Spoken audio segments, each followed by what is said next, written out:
Back to Radha Rani official. सभी को राधे राधे, जय माता की, हर हर महादेव।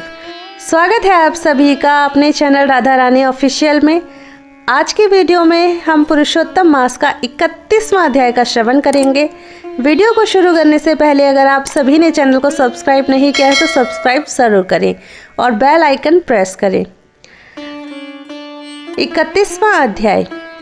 सूत जी बोले, हे विप्रो, जब नारद मुनि ने पतिव्रता धर्म का अद्भुत वर्णन सुना तो उनके हृदय में एक और जिज्ञासा उत्पन्न हुई। उन्होंने विनम्रता से भगवान नारायण से पूछा, हे प्रभु, आपने अनेक दानों का महत्व बताया, परंतु कांसे के संपुट किस दान को सबसे श्रेष्ठ कहा गया है? कृपया करके इसके रहस्य को विस्तार से बताइए। भगवान नारायण ने प्रसन्न होकर कहा, हे नारद, प्राचीन काल में एक बार माता पार्वती ने भी पुरुषोत्तम मास का व्रत किया था। व्रत की समाप्ति पर उन्होंने भगवान शिव से पूछा कि इस व्रत को पूर्ण करने के लिए कौन सा दान सर्वोत्तम है जिससे संपूर्ण फल की प्राप्ति हो। तब भगवान शिव ने गहन ध्यान कर उत्तर दिया, हे पार्वती, पुरुषोत्तम मास इतना महान है कि इसमें सभी दान गोदान हो जाते हैं। इस व्रत की पूर्णता के लिए संपुट दान का विधान महान है। ब्रह्मांड के समान इस संपुट दान का अत्यंत दुर्लभ है, इसीलिए इसके स्थान पर कांसे का संपुट बनाकर तब भगवान शिव ने गहन ध्यान कर उत्तर दिया, हे पार्वती, पुरुषोत्तम मास इतना महान है कि इसमें सभी दान गोदान के समान है। इस व्रत की पूर्णता के लिए बर्तनों का दान महान दान बताया गया है। ब्रह्मांड के समान इस व्रत की पूर्णता के लिए संपुट का दान विधान है। ब्रह्मांड के समान संपुट का दान अत्यंत दुर्लभ है, इसीलिए उसके स्थान पर कांसे के बर्तन को बनाकर उसमें 30 मालपुए रखकर विधि पूर्वक पूजन योग्य ब्राह्मण को अर्पित करना चाहिए।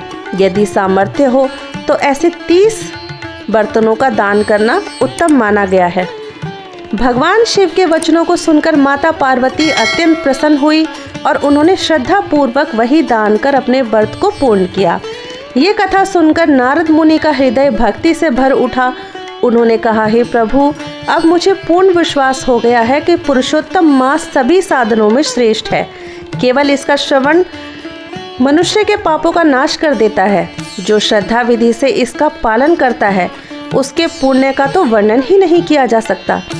सूत जी आगे कहते हैं, जो मनुष्य इस भारत भूमि में जन्म लेकर भी इस पवित्र पुरुषोत्तम मास का पालन नहीं करते, वे जीवन भर दुखों के चक्र में फंसे रहते हैं। इसीलिए इस मास में सत्य बोलना, दान देना, ब्राह्मणों का सत्कार करना और भगवान का भजन करना अत्यंत आवश्यक है।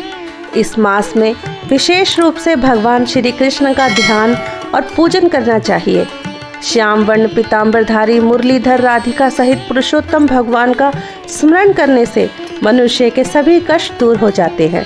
सूत जी ने यह भी कहा कि इस महात्म्य का श्रवण, पठन और लेखन अत्यंत फलदायक है। जो इसे लिखकर सजाकर ब्रह्मांड को दान देता है वो अपने कुलों का उद्धार कर दुर्लभ गोलोक धाम को प्राप्त करता है। यहाँ तक कि एक श्लोक का श्रवण भी महान पापों को नष्ट कर देने वाला है। ये दिव्य कथा सुनकर नैमिषारण्य के सभी ऋषि मुनि अत्यंत प्रसन्न हो उठे। उन्होंने सूत जी की महिमा का गुणगान किया और उन्हें आशीर्वाद दिया कि वे सदा इसी प्रकार भगवान की पावन कथाओं का प्रसार करते रहे। इस प्रकार ये पुरुषोत्तम मास का महामात्म्य कल्प वृक्ष के समान, जो भी श्रद्धा से इसका आश्रय लेता है वो अपने सभी अभिलाषित फल को प्राप्त करता है, भगवान के दिव्य धाम को प्राप्त करता है। तो दोस्तों, ये था पुरुषोत्तम मास का 31वां और आखिरी अध्याय। आशा करती हूँ पुरुषोत्तम मास का ये आखिरी 31वां अध्याय आप सभी को पसंद आया होगा। वीडियो अगर पसंद आई हो तो वीडियो को लाइक करें, अपने दोस्तों के साथ शेयर करें। कमेंट बॉक्स में पुरुषोत्तम भगवान की जय, विष्णु भगवान की जय अवश्य लिखें। मिलते हैं आप सबसे अगली एक नई वीडियो के साथ। तब तक के लिए आप सभी को हमारा प्रेम भरा राधे राधे।